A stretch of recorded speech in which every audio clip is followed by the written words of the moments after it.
Winter Holiday Part 2 event kicks off on Christmas Eve. We have a brand new Pokemon GO debut, we have new costume shinies in the wild, and we've even got a hidden event which is going to be featuring a shiny costume Pokemon that's extremely popular. This is the Winter Holiday Part 2 event with Go With Us.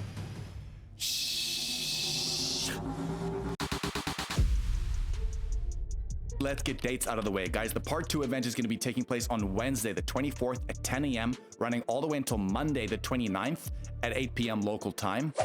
And the good place to start is our new Pokemon GO debut, Roly-Coly. Roly-Coly can evolve into Carkol, which is actually a fire and rock type Pokemon using 25 candy, and you can finally evolve it into Colossal using 100 candy. But how good will Colossal be in Pokemon GO? Because in the VGC games, it's actually pretty strong. Well, let's have a look at its base stats. It has a max CP of 2659, which was super disappointing when I first saw this, an attack value of 146, which is well below average, and in fact is quite poor, and a defense value of 198, but a stamina of 242, which is actually extremely high. So immediately we know that this Pokemon is probably not going to be the best rate attacker, just simply because of those attack stats. Its fast attacks will be Smackdown and Incinerate. The charge moves will be Rock Slide, Flame Charge, and Rock Blast. As a Rock and Fire type, it's actually a really good defensive typing, but as an attacking type, especially with that attack stat, it's just going to be a little bit lackluster, but we'll see a little bit later in the video how it stands up in PvP and possibly as a rate attacker. But let's move into the bonuses, but I'm going to kick off with that Winter GO Pass again. You guys are probably already at a pretty high tier, but remember to try and get to the level 100 tier, or at least a tier 3, because remember, at tier 1 you're going to get 2 times XP for sending gifts, and if you do have the GO Pass Deluxe, you're going to get 2 times Stardust from opening gifts. At tier 2 you're going to get additional items that may be rewarded from opening gifts, and if you do have the Deluxe there, it's going to be half egg hatch distance. And at tier 3, which is level 75, you're going to get 50% more XP from winning raid battles, so that's going to be 15,000 XP without a lucky egg. And if you do have the GO Pass Deluxe, it is going to be 2 times XP for catching Pokemon as well. On top of that though, it looks like there are going to be some new bonuses where catching event-themed Pokemon, which I believe will be those costume Pokemon,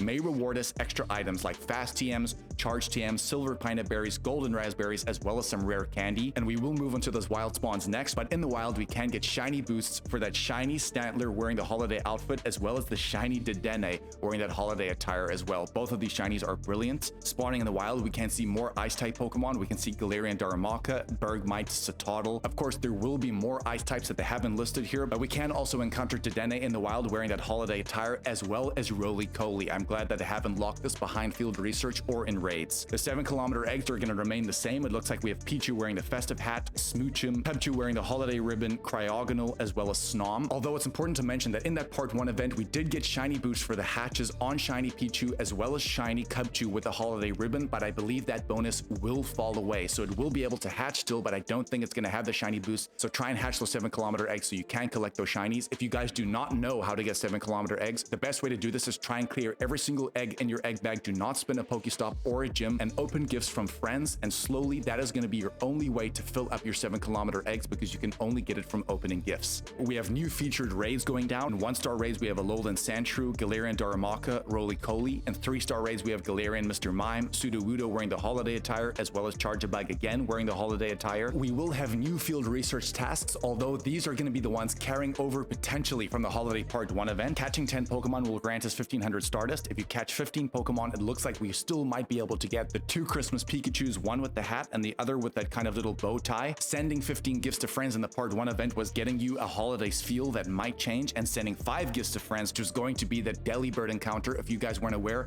Delibird is a permanently boosted Stardust Pokemon, granting you 500 Stardust per catch. We definitely want you to stack these in your stack task. If you don't know how to do that, I want you to give it a gold berry, run away, and only catch it on a 3 times or 4 times catch Stardust day. This is going to be your best way on a star piece to really maximize this day. We're talking over 3,000 Stardust per catch. Trust me, huge pro tip here. Bear in mind, those were the Part 1 field research tasks. We're not 100% sure if they will carry over, but I have a feeling 1 or 2 might. Then guys, in the middle of this event, which is going to be the weekend of the 27th and 28th, it is going to be called the Winter Weekend, which is pretty much going to be focusing on timed research, which will be rewarding us with the holiday Eevee with the shiny boost. This shiny is absolutely stunning with a little Christmas hat. The bonuses there is that there's going to be no limit for how many Go points you can earn per day. There's going to be bonus daily quests, so we can get more items through your Go Pass, and there's going to be an increased chance to encounter that shiny Eevee through timed research. Remember that 100% IV for that Eevee is going to be 4 459 CP. So screenshot that if you want to remember it. The timed research is also going to reward us with some XP, some Stardust,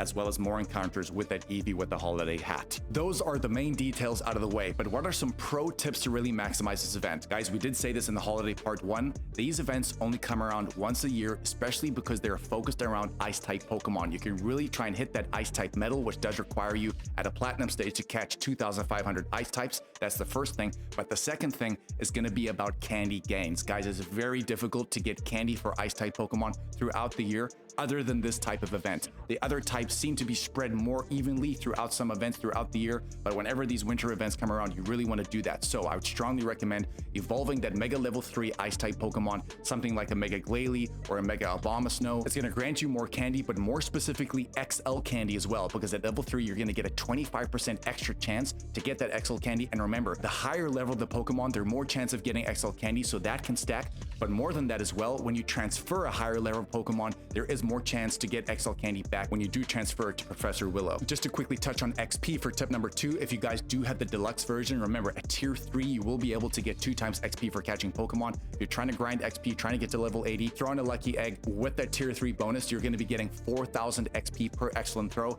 And with some of these Pokemon that we've listed in the wild, all of those Pokemon have really easy excellent throws, so it's a good opportunity to try and stack that XP. Then tip number 3, very important. Do not forget about the raid hour, which is going to be starting at the beginning of this part 2 event on Christmas Eve from 6 to 7 p.m. local time.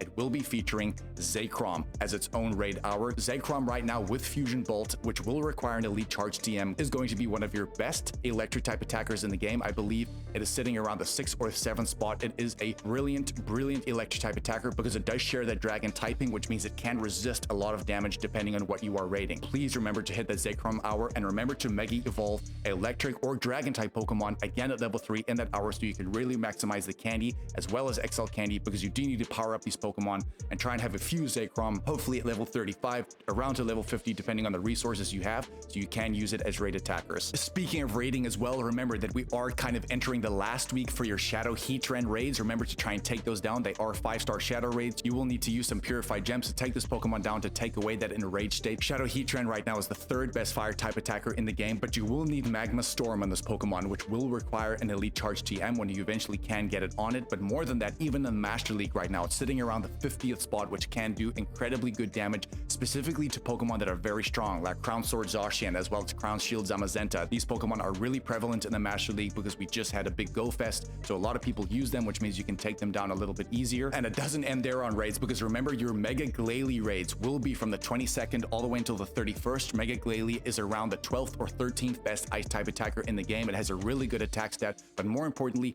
a lot of people actually don't have this in their decks because it only comes around once a year, which is during this time. I think I have said it like 2 videos ago, but I actually forgot to do this 2 years in a row because it just never ever comes around except during this December time. So remember to do those mega raids and get the mega energy so you can get it on your deck's entry. And then another thing I want you guys to remember, because it's very important, guys, on the 29th, which is actually going to be just before the event ends, like 1 or 2 hours before, from 6 to 7 p.m. local time, it is going to be the Max Monday for D-Max Alma Knight, which can go into D-Max Alma Star. Guys, D-Max Alma Star is actually going to be your best rock type max attacker in the game right now, and let me just tell you, it is going to put in some really good work, especially against those flying types that we do come across. Remember to play that Max Monday. Those are some top tips, but what are some top targets to go after? Let's quickly talk on that Colossal again. If we have a look at its base stats again, guys, unfortunately, that attack value is really not doing it any favor. So unfortunately, as a rock and fire type attacker, it's not even breaking into the top 100, which I was very disappointed to see, to be honest.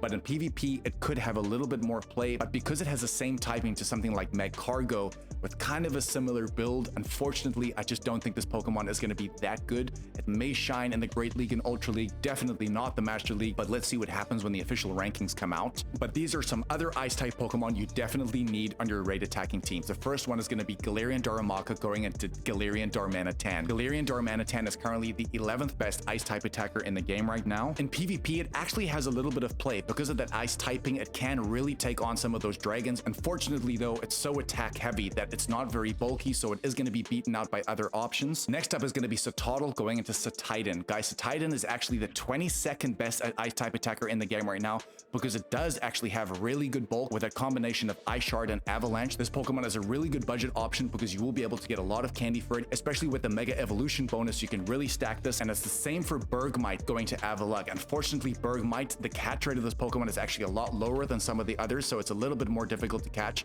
But again, it's the 33rd best ice type attacker in the game going into Avalugg, which is a very cool looking Pokemon. Its bulk is actually pretty good, which is why I think it's ranked decently high. But again, another pretty easy Pokemon to get candy for. Next up is going to be that costume Dedenne, which actually in the Great League last season was a brilliant Pokemon to use because of that fairy and electric typing. Very hard, but it can have some really good play. Unfortunately, this season right now, it's not ranked that well, but if you do try your best to try and find something in the wild that maybe has low attack, high defense, high stamina, I think this Pokemon will have some play definitely if you are a PvP player in the future for you. And speaking about that Dedenne, do not forget about the increased shiny chance, but the same thing goes for shiny Stantler. Unfortunately, Stantler isn't a very good Pokemon to use in Pokemon Go, but I love that green, and especially with the little kind of Christmas attire, it just looks so good in the shiny. I think even with Charjabug and Vikavolt, they did this on purpose because as a Christmas Pokemon, it just looks really good, almost like a present. The next Pokemon that's going to get an honorable mention is going to be in 3-star raids, which is going to be Galarian Mr. Mime. A lot of people actually don't even have this in their Pokédex because it is the Galarian variant of Mr. Mime, but guys, Galarian Mr. Mime going into Mr. Rime also is a pretty solid ice type attacker as well. And the simple reason why is that it's coming from raids, which means that the base floor is going to be 10-10-10, so you have a really good chance at getting a good IV ice type attacker. If you guys want to see everything going on in Pokemon Go this week, we have actually listed a big calendar for you guys. We drop these episodes every single Sunday, and you really enjoy these videos because it packs everything you really need to know going on in the game that week, so you don't miss anything. Guys, love you so much. Go with us. Merry Christmas. Of course, this event starts just before Christmas. We really hope you enjoy your time with family, buy your relatives and loved ones a lot of presents, spoil everyone, and I really hope you guys get treated amazingly during this winter holiday period. Love you guys. Smash that like button. It'll be a good Christmas present to show us. Go with us, and we'll catch you in the next one, baby. Shh.